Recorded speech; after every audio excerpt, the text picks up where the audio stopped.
प्रिय मित्रों, प्रिय साथियों, आत्मिक आदर, आभार, अभिवादन, नमस्कार। मैं गुलेंद्र पटेल काशी हिंदू विश्वविद्यालय में बीए तृतीय वर्ष का छात्र हूँ। आज आप सभी के लिए युवा आलोचक श्री जगन्नाथ दुबे की वरिष्ठ कवि राजेश जोशी पर लिखा गया महत्वपूर्ण आलोचनात्मक लेख को प्रस्तुत कर रहा हूँ। आप लोग शांति से सुनिए। यह रिकॉर्डिंग भी हो रहा है। कोई प्रश्न होगा तो लास्ट में आप लोग पूछिएगा। तो चलिए, सर्वप्रथम हम लोग जगन्नाथ दुबे की संक्षेप में परिचय देख लेते हैं। जन्म इनका 4 दिसंबर 1952 गोंडा उत्तर प्रदेश में हुआ। भाषा इनकी हिंदी है। विधाएं, आलोचना और संपादन।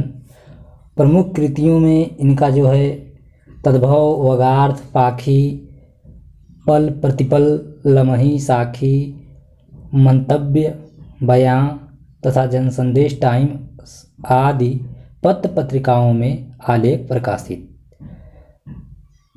संपादन संभावना पत्रिका के 2014 अंक का अतिथि संपादन। संपर्क सूत्र के रूप में इनका ईमेल आईडी आपको दिया जा रहा है। चलिए, आलोचनात्मक लेख। राजेश जोशी गहरे निहितार्थों का कवि। राजेश जोशी गहरे निहितार्थों का कवि।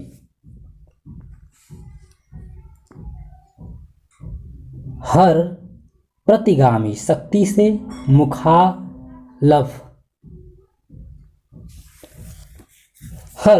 प्रतिगामी शक्ति से मुखालफत कर प्रगतिशील युग धर्म की वकालत करने वाले कवि राजेश जोशी ने जिद कविता संग्रह के प्रकाशन के साथ मुकम्मल तौर पर एक पीढ़ी की कविता यात्रा पूरी कर ली है।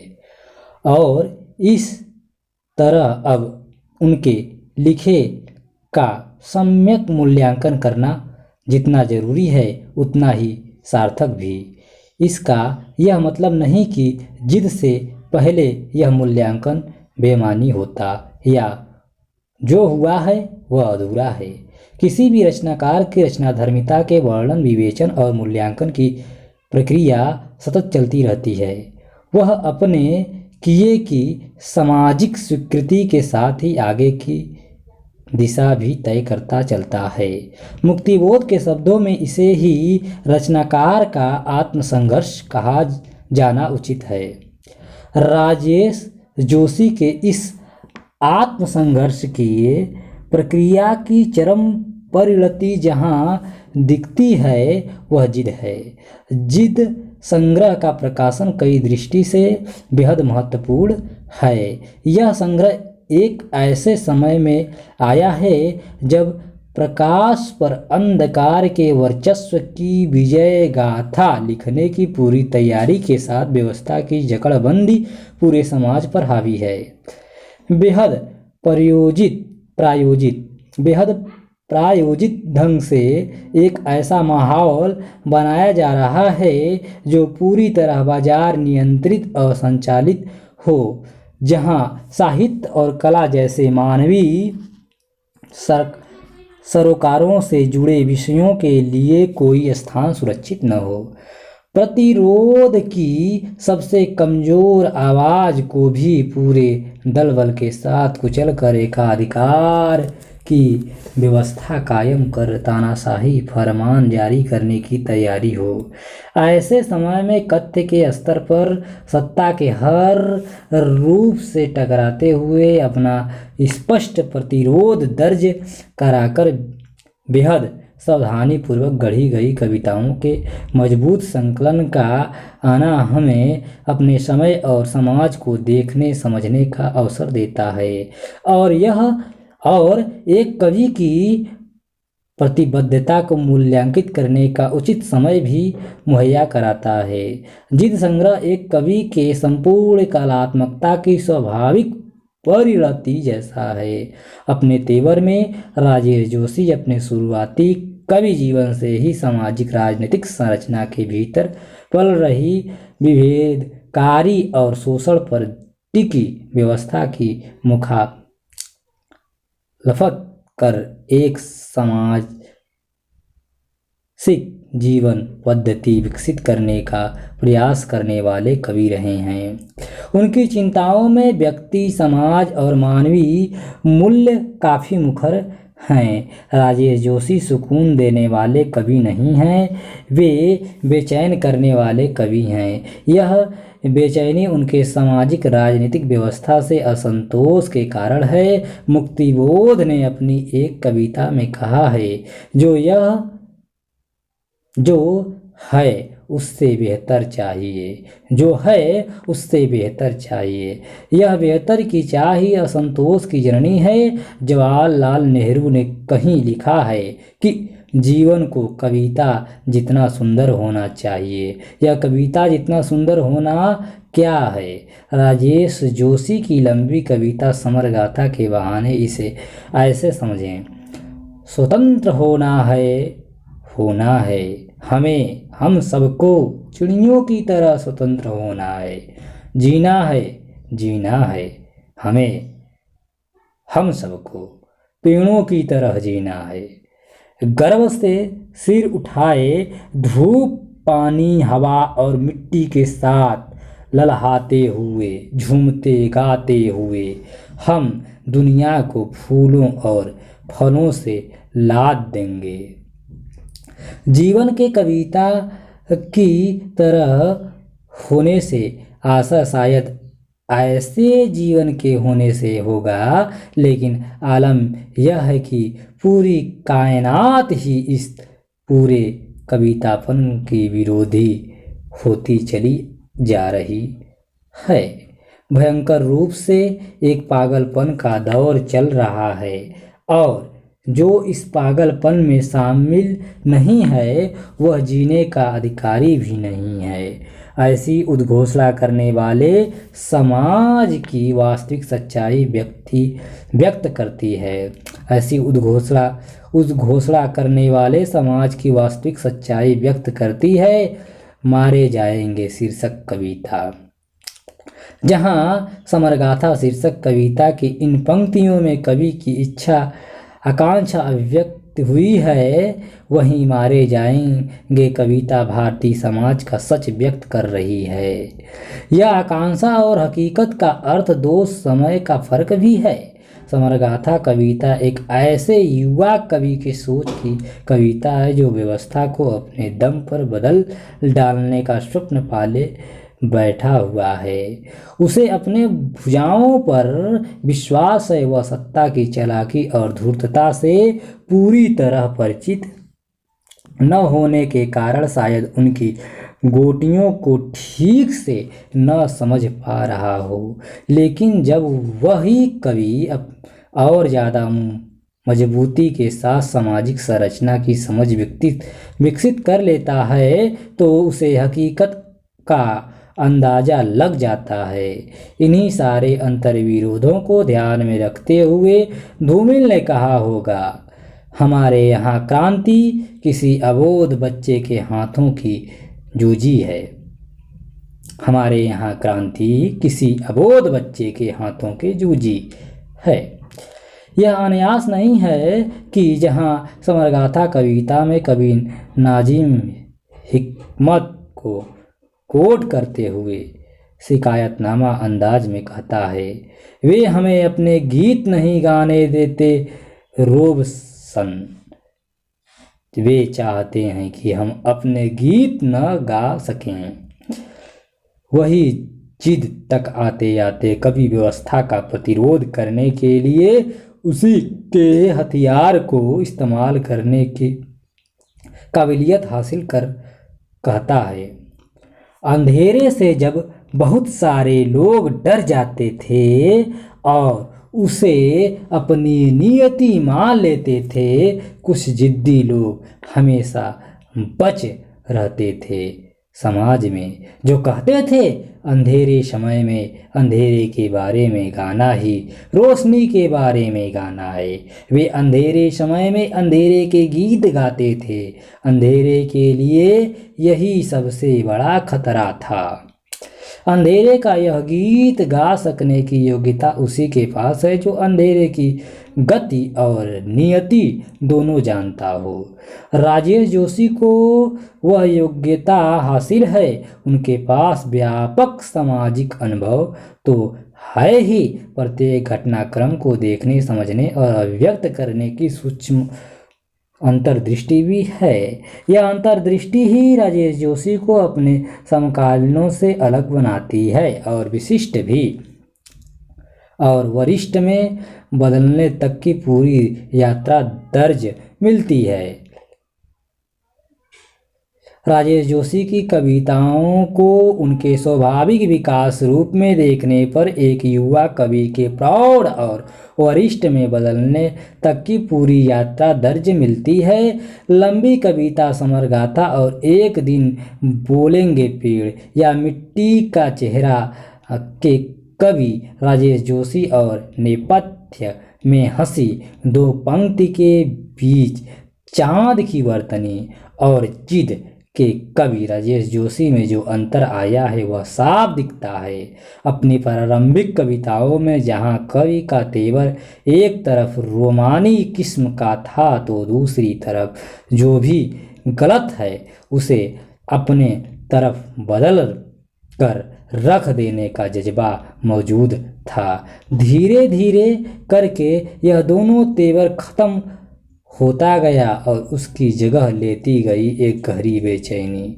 राजेश जोशी के अंतिम 3 संग्रह और खासकर 2 पंक्तियों के बीच और चांद की बरतनी संग्रह की कविताओं को पढ़ते हुए सामाजिक हलचलों से घबराए हुए एक ऐसे चरित्र का चेहरा बार बार याद आता है जो एक शांति पूर्ण वातावरण की खोज में लगातार लगा हुआ है, लेकिन उसे वह नसीब नहीं। ये जो शांतिपूर्ण वातावरण की खोज है यह आधुनिक मानव मन की सबसे बड़ी समस्या है। विकास की अंधी दौड़ में आगे बढ़ रहे इंसान ने यह कभी सोचा ही नहीं कि एक ऐसी मंजिल भी आ सकती है जहां से कि सारे संसाधनों की उपलब्धता के बावजूद सुकून के पल गायब हो जाएंगे। जब इंसान आधुनिक बनने की प्रक्रिया में नए नए आविष्कारों को जन्म दे रहा था तो उसे यह कभी लगा ही नहीं कि हमारे साथ साथ हमारी सहजीवी प्रकृति भी हमारे साथ हैं।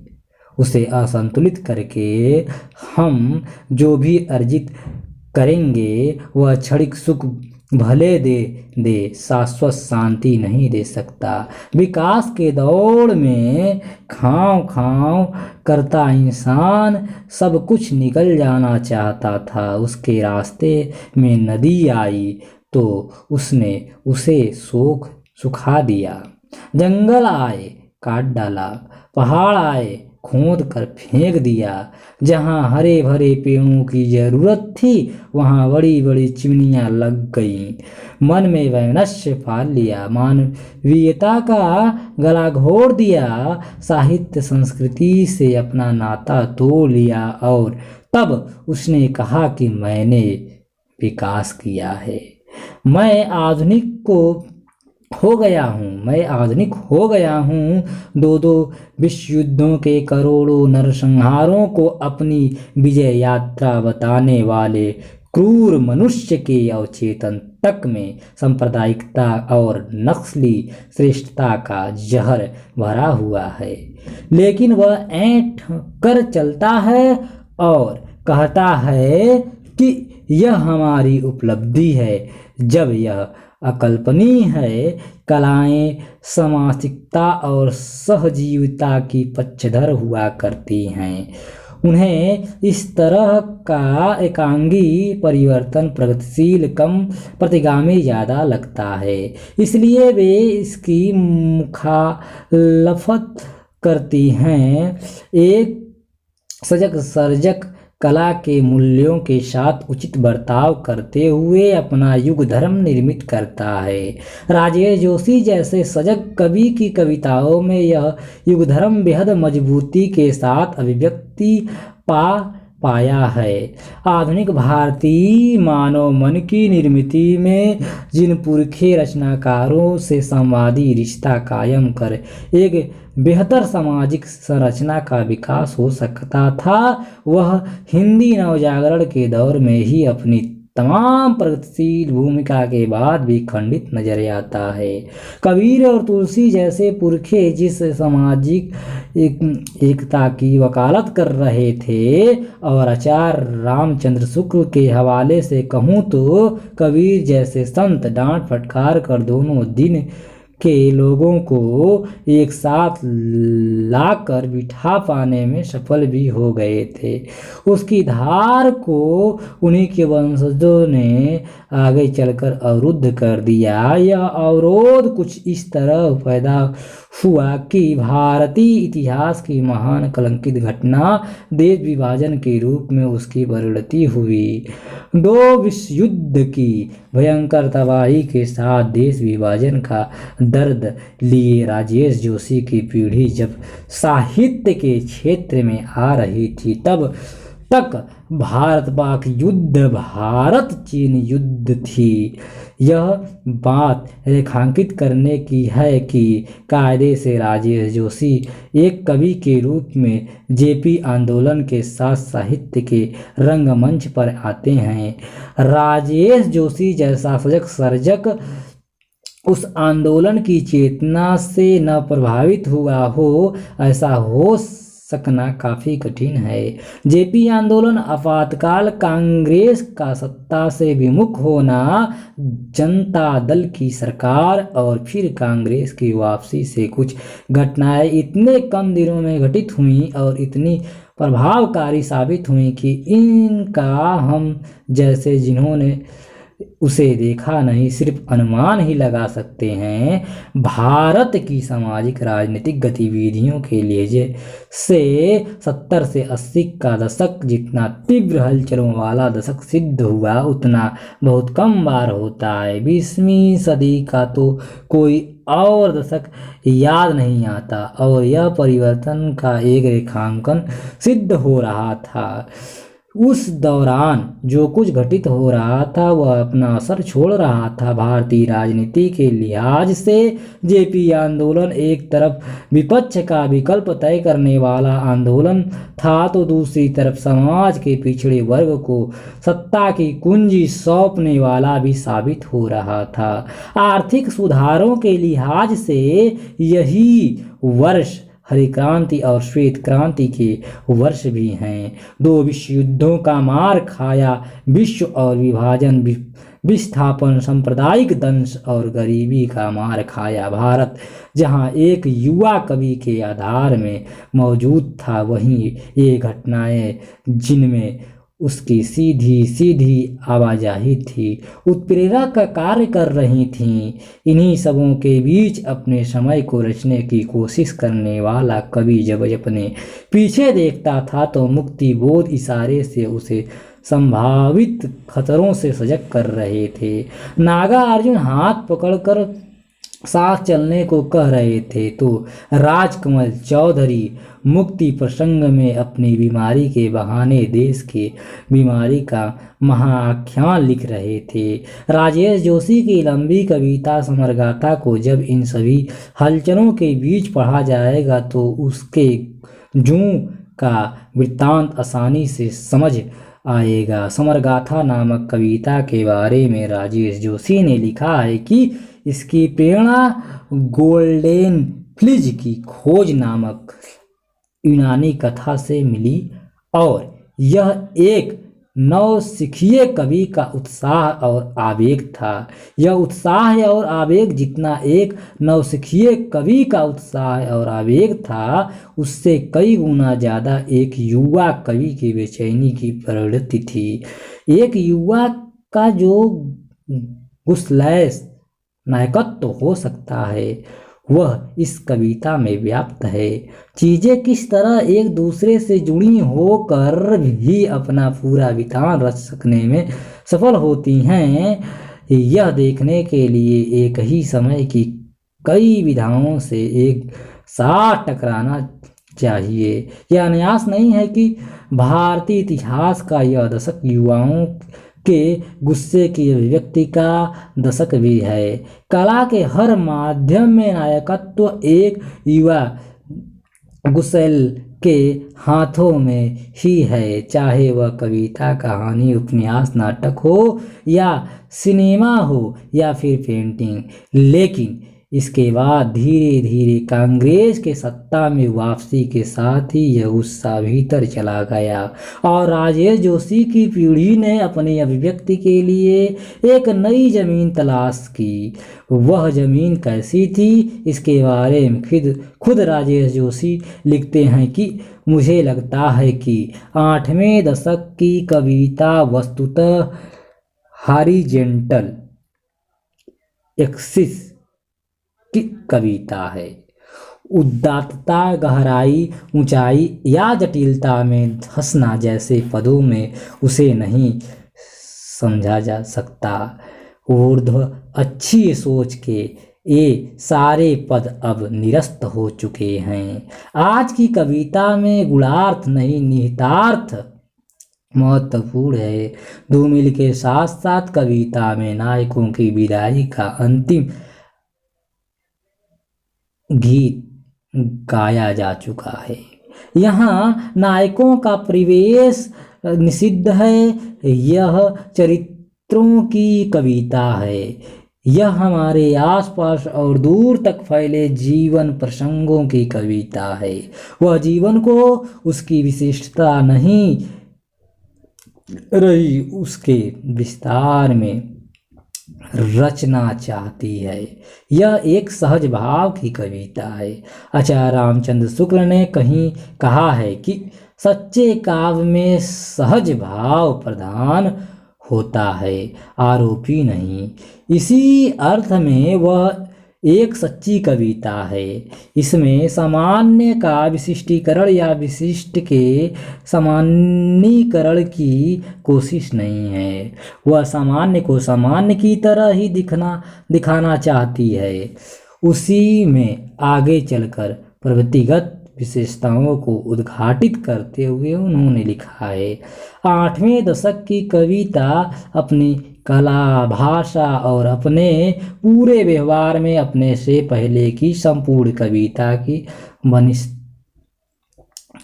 बस सबसे अधिक जनतांत्रिक कविता है। राजेश जोशी का यह बयान और इसके साथ ही कविता का 8वां दशक शीर्षक लेख में अभिव्यक्त उनका विचार जितना ज़्यादा 8वें दशक की कविता के लिए महत्वपूर्ण है, उससे ज़्यादा उनकी कविताई को समझने के लिए। समकालीन कविता में राजेश जोशी एक ऐसे कवि हैं जिन्होंने अपनी आलोचना का आधार अपनी और अपने आसपास की कविताई को बनाया है। जब वह अपनी परंपरा में कबीर और तुलसी जैसे कवियों के से संवाद करते हैं, तब भी वह अपने और अपने आसपास की चिंताओं के साथ ही संवाद करते हैं। इसलिए उनकी आलोचनात्मक पुस्तकों एक कवि की नोटबुक और एक कवि की दूसरी नोटबुक, समकालीनता और साहित्य को पढ़ते हुए ध्यान बार बार उनके कविता प्रदेश पर जाता है। एक क्षण के लिए ऐसा लगता है जैसे उनकी आलोचनात्मक निष्पत्तियों का आधार उनकी ही कविताएं हों। ऐसा लगना 2 कारणों से हो सकता है। पहला तो यह कि उन्होंने अपनी आलोचनात्मक लेख अपनी कविता के सूत्र खोलने के लिए किए हों, जैसा बहुत सारे कवि करते हैं या किया है। लेखन अपनी जनता का साहित्य किसे कहें? जनता का साहित्य किसे कहें? नामक लेख ऐसा लगता है कि मुक्तिबोध ने अपनी जटिल संरचना के ताने बाने को अभिव्यक्त करने के लिए लिखा हो। दूसरा कारण यह है कि चूंकि राजेश जोशी अपने आलोचनात्मक लेखन में समकालीन कविता के जिन सूत्रों की बात करते हैं उनमें से अधिकांश खुद उनकी कविता के भीतर व्याप्त हैं। इसलिए पाठक को ऐसा भ्रम होने लगता है कि राजेश जोशी की आलोचना उनकी कविता के सूत्र खोलने का उपक्रम मात्र है। राजेश जोशी कुछ एक उन समकालीन कवियों में हैं जिन्होंने अपनी काव्य परंपरा की विराटता और अंतर्विरोध दोनों का भान है, जिन्हें अपनी काव्य परंपरा की विराटता और अंतर्विरोध दोनों का भान है। अपनी परंपरा का बोध जिस रचनाकार को नहीं होगा उससे कुछ नया कर सकने की संभावना भी नहीं होगी। राजेश जोशी की कविताओं में हिंदी काव्य परंपरा की समुची प्रतिरोधी आवाज का सतत मौजूद दिखता है। वे हिंदी कविता की जिस आंदोलन भरी हाहाकारी पृष्ठभूमि से निकल कर आए, वहाँ एक युवा कवि के लिए सबसे ज़्यादा जरूरी था अपनी अभिव्यक्ति के लिए एक नए रास्ते की तलाश। उस रास्ते की तलाश में प्रगतिवादी काव्य आंदोलन की आलोचनात्मक प्रक्रिया, नई कविता का आत्मविश्लेषण और नक्सल कविता की मनोगत क्रांति एक चुनौती के रूप में विद्यमान थी। नए कवि का दुख यह था कि वह इनमें से किसी में अपनी शिफ्टिंग करके आगे बढ़ने वाले के कंधे पर कई बुजुर्ग हाथ देख रहा था तो अपदीपो भव का मार्ग चुनने वाले की उपेक्षा से भी परिचित था। ऐसे समय में राजेश जोशी और इनकी पीढ़ी ने हवाई सपने देखने और किसी खास प्रवृत्ति में शिफ्ट होने के बजाय सामाजिक संरचना के अंतर्विरोधों की पड़ताल करते हुए खुद अपना काव्य विवेक विकसित किया और क्रांति के स्वप्न को एक सामाजिक स्वप्न के प्रक्रिया की तरह देखा, किसी दिवा स्वप्न की तरह नहीं। राजेश जोशी ने अपनी कविताओं में भारतीय राष्ट्र राज्य, भारतीय लोकतंत्र, भारतीय समाज और मानवीय जीवन को उनकी विडंबनाओं और विसंगतियों में समझने की कोशिश की। अपनी अभिव्यक्ति का जो मार्ग चुना उसमें बड़ बोलेपन के लिए कोई जगह नहीं थी, उसमें बदकही का एहसास था। यही सामान्य को सामान्य की तरह बदकही के लहजे में अभिव्यक्ति करने के कौशल ने ही राजेश जोशी को अपने समकालीनों में विशिष्ट बनाया है। हिंदी आलोचना में प्रस्तावित कविता में गद्य की वापसी का नारा राजेश जोशी की कविताएं ही पूरी तरह सार्थक करती हैं। भवानी प्रसाद मिश्र ने अपने शुरुआती दिनों में लिखा था, जिस तरह हम बोलते हैं उस तरह तू लिख। भवानी प्रसाद मिश्र ने अपने शुरुआती दिनों में लिखा था, जिस तरह हम बोलते हैं उस तरह तू लिख। यह जो बोलने की तरह का लिखना है वह दरअसल अपने समय के अति यथार्थ को प्रकट करना है। राजेश जोशी ने वह प्रकट कर दिखाया है। एक सर्जक अपने समय से इस तरह नालबद्ध होता है कि वह उसे अतिक्रमित करते हुए भी उससे मुक्त नहीं हो सकता। उसकी मुक्ति भी उसके समय के दबाव में ही होगी। और पिछली एक शताब्दी में समय कितनी जल्दी परिवर्तित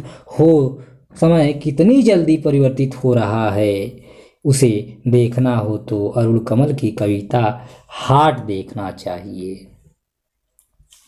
मेरे पास न पूंजी थी न पाने, मैं बाट भी न था कि हाट के आता काम।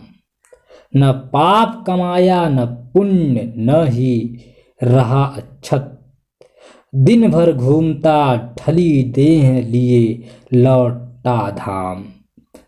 लेकिन वहाँ जहाँ घर था मेरा घर नहीं था।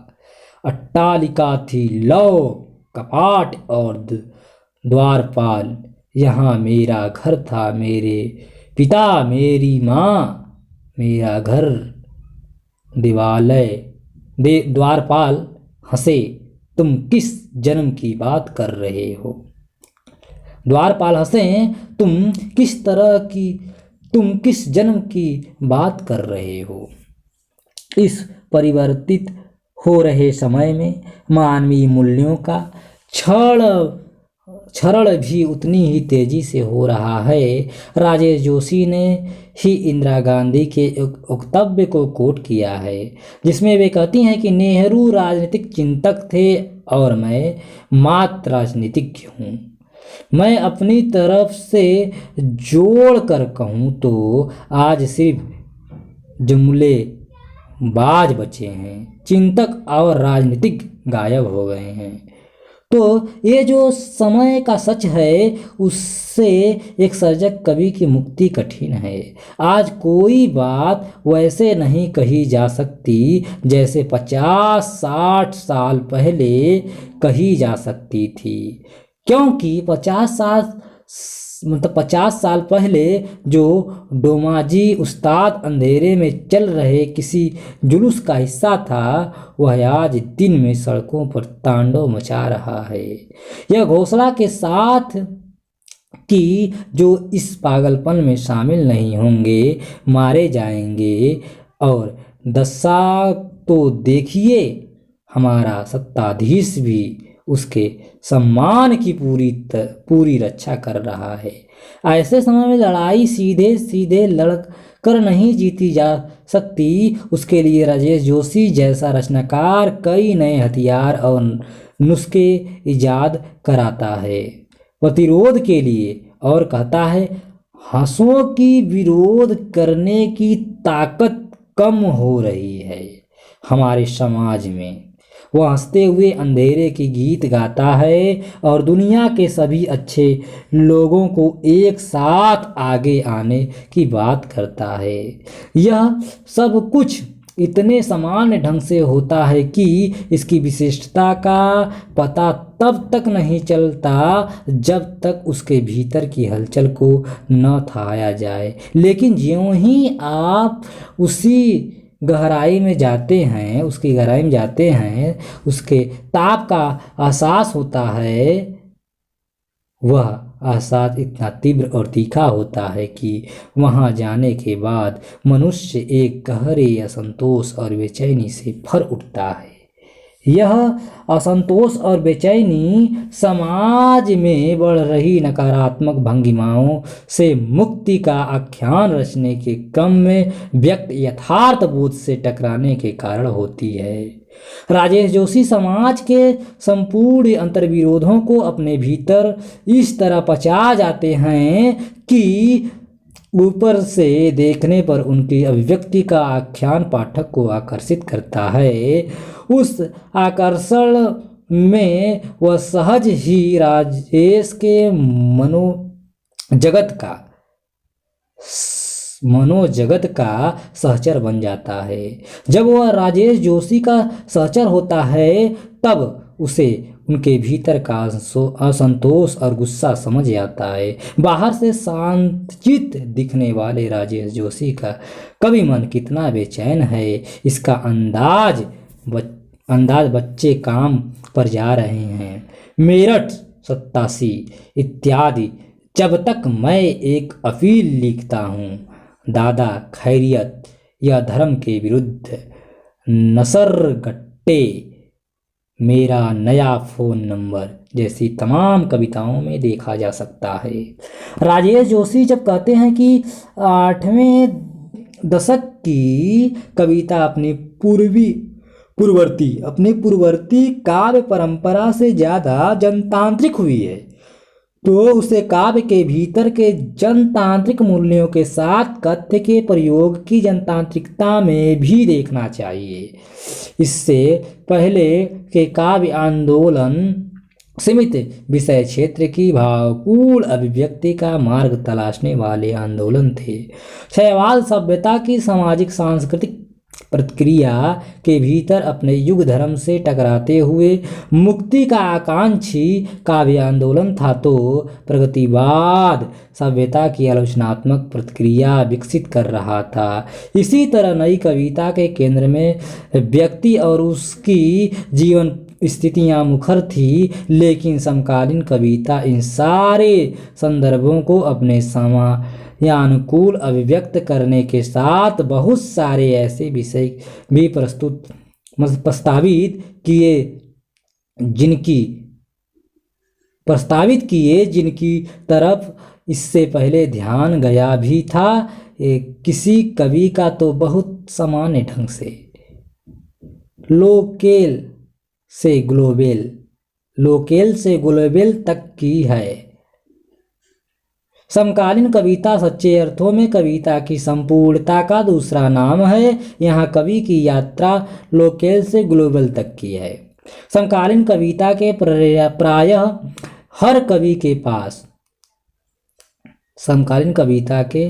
प्रायः हर कवि के पास उसका लोकेल उसकी संजीवनी की तरह कविता में व्यक्त हुआ है। हर एक कवि अपने स्थानीय बोध से संघर्ष करते हुए विश्वबोध के रास्ते पर आगे बढ़ता है। अरुण कमल की दासियों ऐसी कविताएं हैं जिनमें उनका बिहारीपन मौजूद है, जिनसे पूर्वांचल और बिहार की संस्कृति की गहराई को ठीक से जिसने पूर्वांचल और बिहार की संस्कृति की गहराई को ठीक से न समझा हो, वह उधर के चोर को भी नहीं समझ सकता। राजेश जोशी की कविता की अंतड़ियों में तो भोपाल और उसकी संस्कृति का रक्त इस तरह घुला मिला है कि उसे इससे अलग करके न तो समझा जा सकता है और न ही उसके अर्थ गांभीर्य तक पहुंचा जा सकता है। जिस कवि का स्थानीय बोध जितना मजबूत होता है, उसका विश्व बोध उतना ही जीवंत और प्रगतिशील है।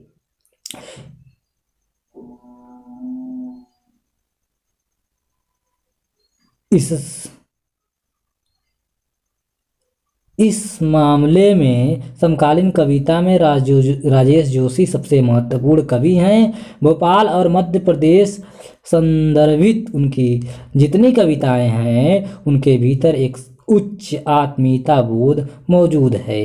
यह आत्मीयता निरी भावुक न होकर आलोचनात्मक रुख के साथ व्यक्त हुई है।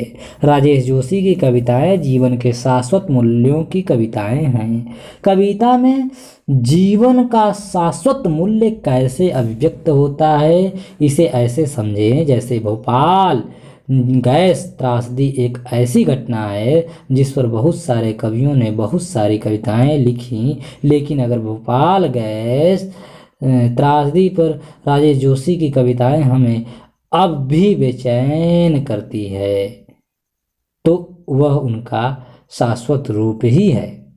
जहाँ बहुत सारे कवि उनकी भयंकरता का आख्यान रचने को ही अपने कार्य की तीसरी मान रहे थे, वहाँ राजेश जोशी इसके दूरगामी परिणामों को अभिव्यक्त कर रहे थे। सामाजिक प्रक्रिया के बदलाव के साथ सामाजिक प्रक्रिया के बदलाव के साथ ही साथ कवि की रचना प्रक्रिया भी अनिवार्यता बदल जाती है। हिंदी साहित्य की अध्येता यह बात बहुत ठीक से जानते हैं कि राम की शक्ति पूजा से लेकर मुक्ति प्रसंग तक की काव्य यात्रा में सामाजिक राजनीतिक अंतर्विरोधों को अभिव्यक्त करने में सबसे सफल माध्यम लंबी कविताएं रही हैं। निराला की 3 कविताएं राम के शक्ति पूजा, सरोज स्मृति और तुलसीदास, उससे आगे बढ़ने पर असाध्य बीड़ा आगे की, अंधेरे में मुक्तिबोध की, पटकथा धूमिल की, मुक्ति प्रसंग इसके साथ नरेश मेहता की कविता समय देवता का नाम भी लिया जा सकता है।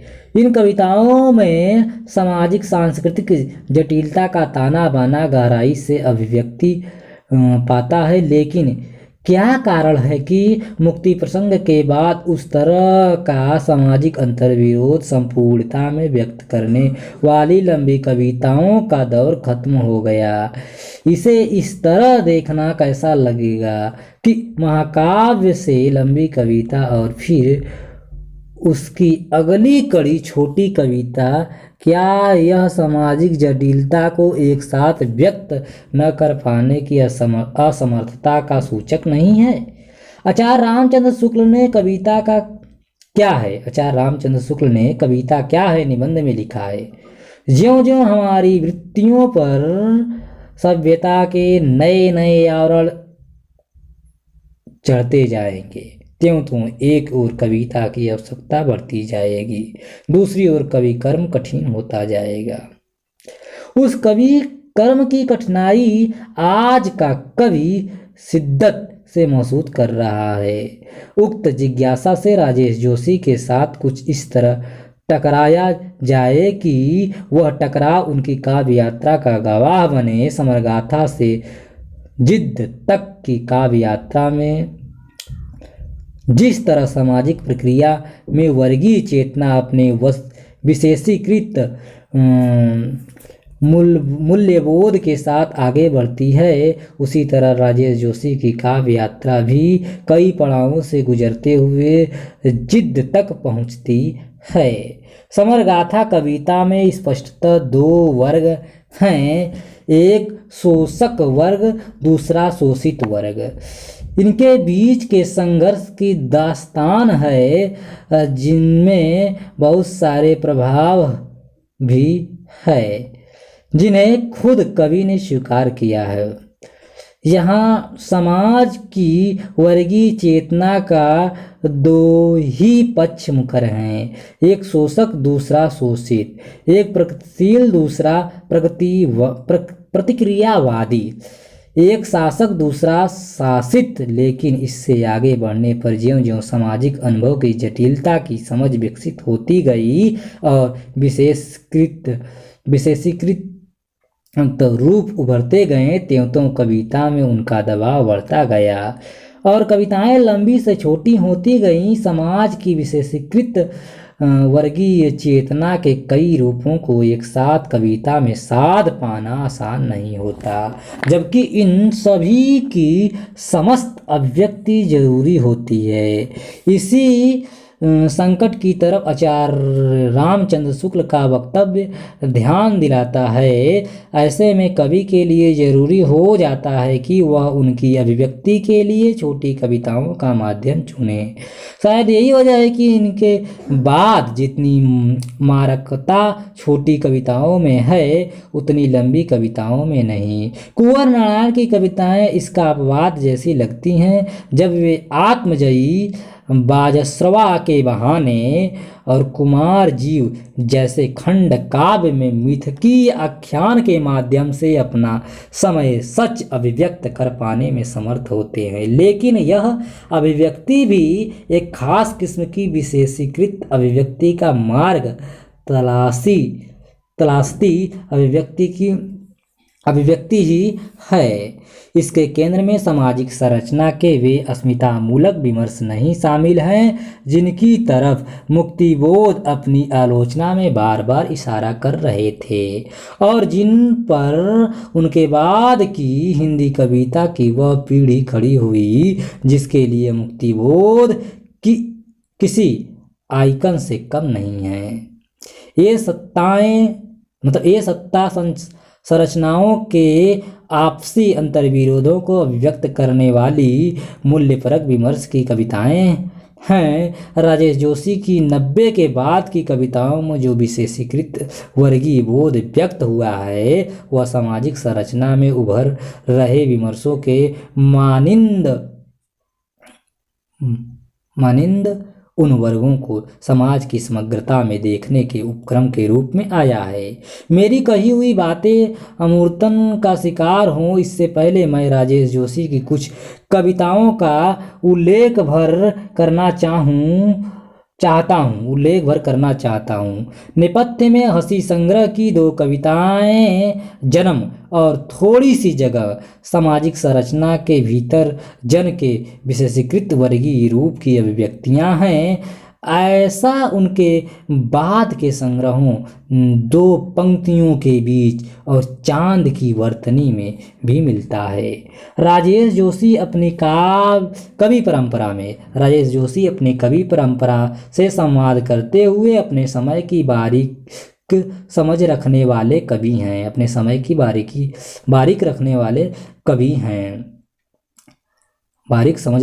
कवि हैं। उनकी कविता वहाँ से शुरू होती है जहाँ से सत्ता की आंखें बंद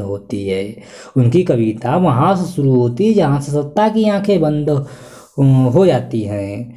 वे अंतिम आदमी के दुख दर्द में शामिल ऐसे रचनाकार हैं जो सत्ता की क्रूरता और भयावहता से आतंकित नहीं होते, उससे लड़ने का हर खतरा उठाते हैं। वे भीड़ में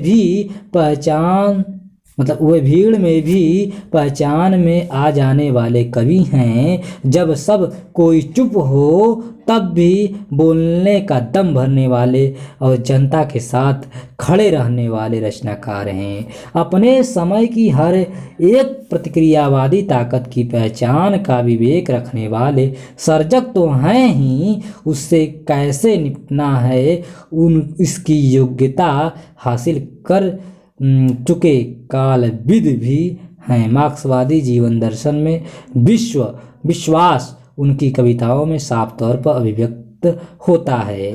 वे मानवीय गरिमा और प्राकृतिक सौंदर्य को बचाए रखने के आकांक्षी रचनाकार हैं। इसलिए जब भी कोई इन पर चोट करता है तो उनका प्रतिरोधी तेवर अपने प्रबलतम रूप में व्यक्त होता है। जब भी मानवता का गला घोटने की कोशिश की गई तो रचना और जीवन दोनों में राजेश जोशी ने समान रूप से प्रतिरोध दर्ज कराया। हर एक जन आंदोलन की सार्थकता को पहचान कर उसकी सफलता का उपक्रम उनके कवि व्यक्तित्व का पहला उद्देश्य है। ऐसे भावबोध पर खड़े राजेश जोशी अपने सामाजिक राजनीतिक संरचना के अंतर्विरोधों को अभिव्यक्त कर अपना युग धर्म निभाने वाले कलाकार हैं। समकालीन समाज का सच अगर उसके उदर रूप या कृत स्वरूप में देखना हो तो राजेश जोशी की कविताओं से दो चार होने के अलावा और कहीं जाने की जरूरत नहीं है। सत्ता तंत्र की संपूर्ण जकड़बंदी राजेश जोशी के यहाँ अपनी समग्रता में व्यक्त मिलती है। समाज की इतनी सारी नकारात्मक छवियां हैं कि उनसे गुजरने वाला पाठक बेचैन हो जाता है। वह खुद को थका हारा महसूस करने लगता है। उसका पराजय बोध उस पर हावी होने लगता है। यह सब कुछ घट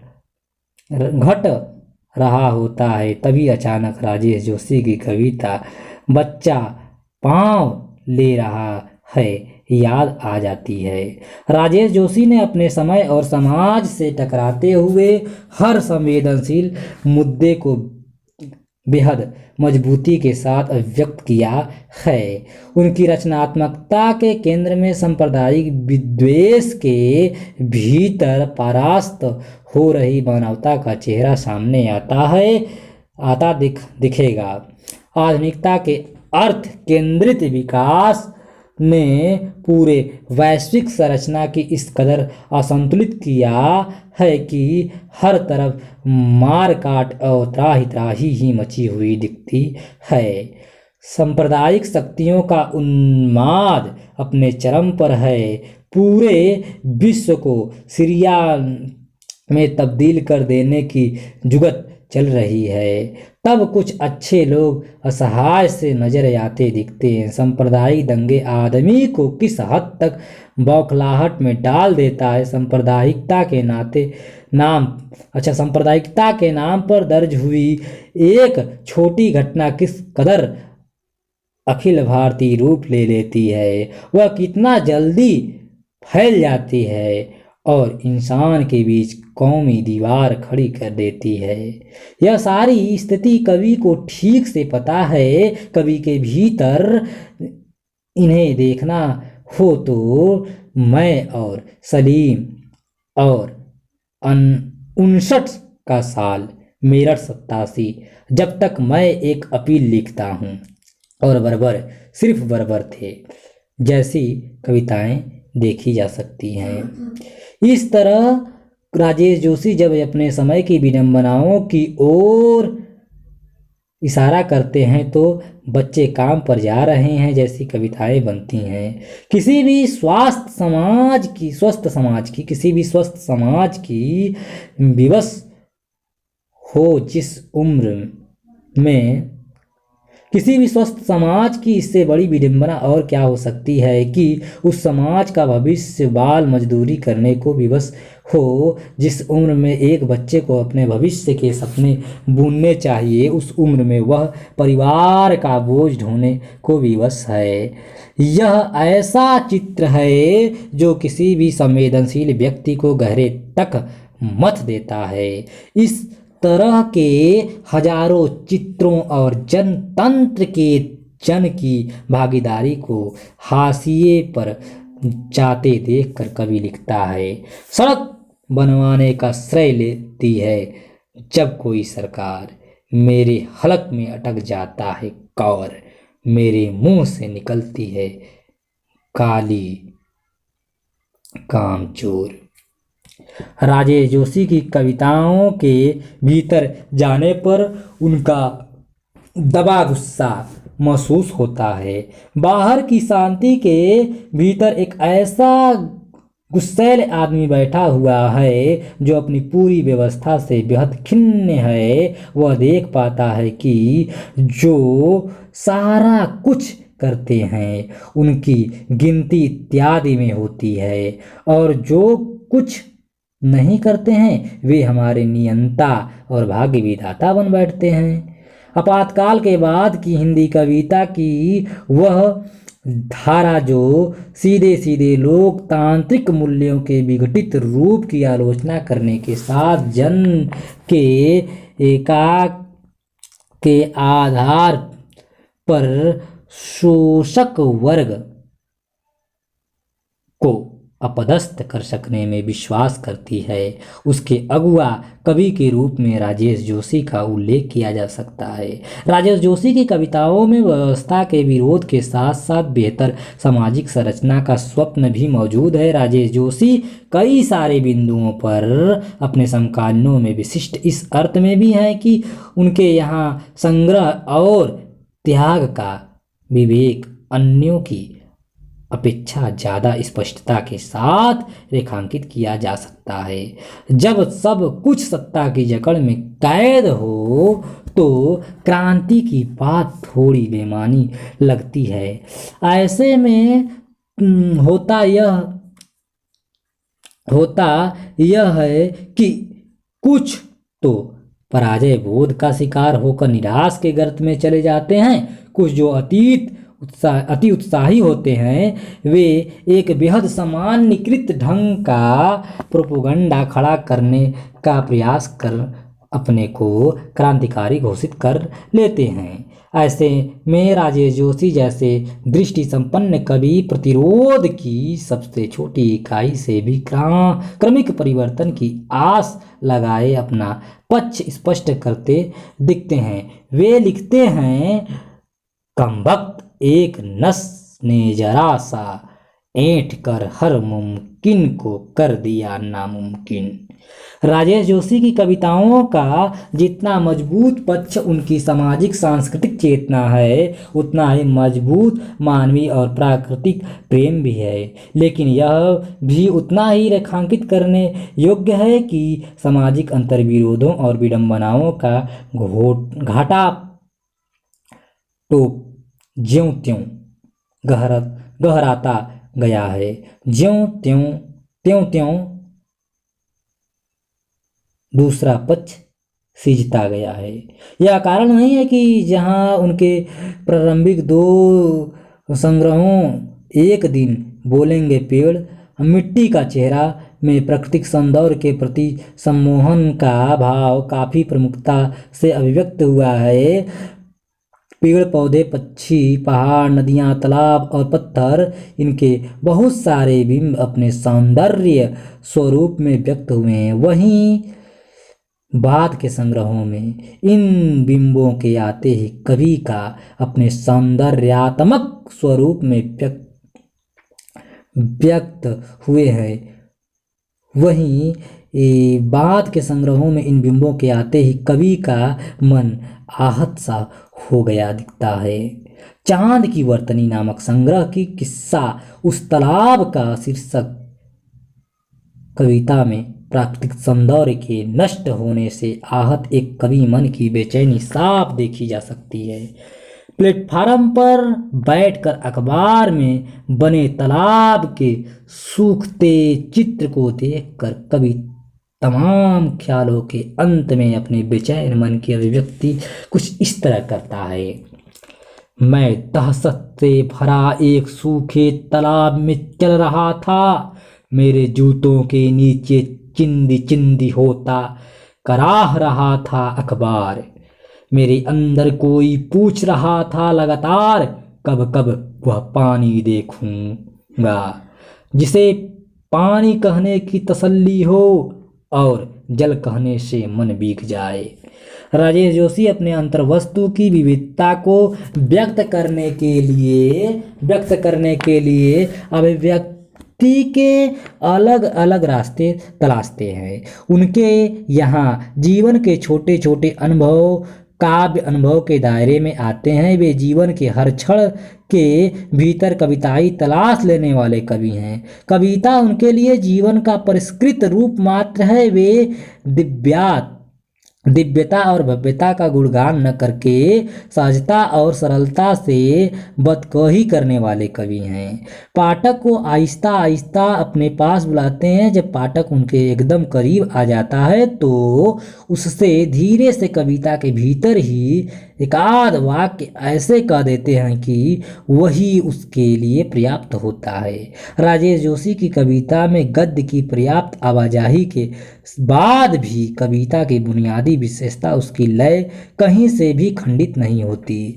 चांद राजेश जोशी का इतना प्रिय बिंब है कि हर दूसरी कविता में उसकी उपस्थिति भिन्न हो जाता है। और ख़ास बात यह है कि इसके जितने भी बिंब आए हैं उनमें एक गजब तरह का सम्मोहन दिखता है। यह सम्मोहन एक युवा मन के सम्मोहन जैसा लगता है और तब यह बात सच साबित होती है कि कवि मन सदैव युवा ही रहता है। कवि मन सदैव युवा ही रहता है। राजेश जोशी के कवि व्यक्तित्व की बनक समकालीन कविता के एक संपूर्ण कवि की बनक है। एक ऐसा कवि जिसकी कविता में नाटकीयता है, गेयता है, संगीत है, गद्य है और इन सब में गुथा हुआ मानवीय जीवन का सच है। अंत में अपनी बात अपने समय के बेहद महत्वपूर्ण कवि नरेश सक्सेना के शब्दों में कि राजेश जोशी की राजनीतिक चेतना किताबी नहीं है। उनके मंतव्य स्पष्ट हैं, निष्कर्षों को लेकर दुविधा नहीं है। मार्क्सवाद के संस्पर्श से जिन कवियों ने अपनी समझ और संवेदना को गहरा किया है, राजेश जोशी को उसमें अलग से चिन्हित किया जा सकता है। संदर्भ सूची देखिए। पहला समर गाथा राजेश जोशी, वही जिद राजेश जोशी, एक कवि का नोटबुक राजेश जोशी की और नए इलाके में राजेश जोशी, चिंतामणि भाग 1 आचार्य रामचंद्र शुक्ल के निबंधों से, वहाँ से भी कुछ कोट किया गया है। प्रतिनिधि कविताएं राजेश जोशी की जो अरुण कमल प्रकाशन द्वारा प्रकाशित है। कुछ प्यारे साथी मेरा नाम पूछ रहे हैं तो मित्रों, मेरा नाम गुलेंद्र पटेल है। मैं काशी हिंदू विश्वविद्यालय में BA तृतीय वर्ष का छात्र हूँ।